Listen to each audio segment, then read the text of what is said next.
Hi, I'm Carly and I care for my grandmother. My name is Miriam and I care for my father. Hi, I'm Mel, and I'm a carer for my 3 children who all have a diagnosis of autism and mental health conditions. Hi, my name's Martin. I care for my grandmother. Hi, I'm Jeanette and I'm a carer for my son. Hi, I'm Brianna and I support my father who's got a mental illness. My mum is not present in looking after my grandma, and so I've taken that role on.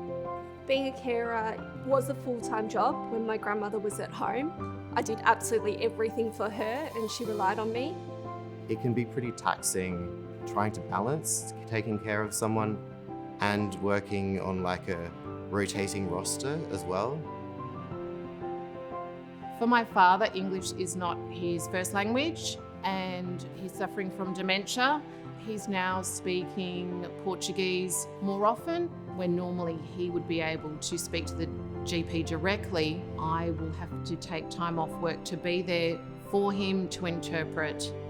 What I would like doctors to know is the sort of physical labour that's involved in caring for someone, because you have someone who's like very dependent on you.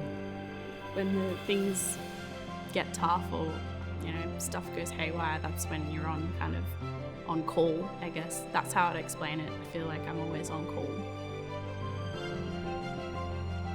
I think doctors can support carers by being knowledgeable about the issues that are facing the carer, more knowledgeable about the services that are available, maybe spend a little bit more time with carers. I was lucky enough to find a GP in the last year that is amazingly understanding of mental illness and the impacts that supporting someone with mental illness has on myself.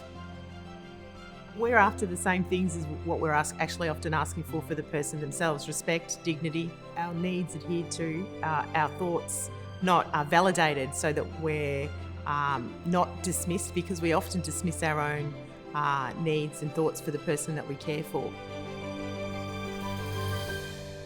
I get a lot of guilt that I can't go away. I can't have a break, because what if something happens to my grandmother when I'm not here? Who's going to help her?